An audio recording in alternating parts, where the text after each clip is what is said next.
Hello everyone, today I'm gonna show you how to optimize fonts for performance on SiteGround. I just tap on my Safari browser. Before you creating an account, you will have to purchase the plan.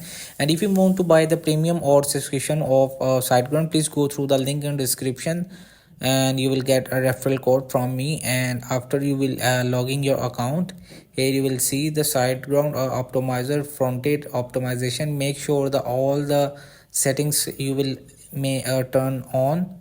I will just mark it to for your helping and make sure this all settings are turned on.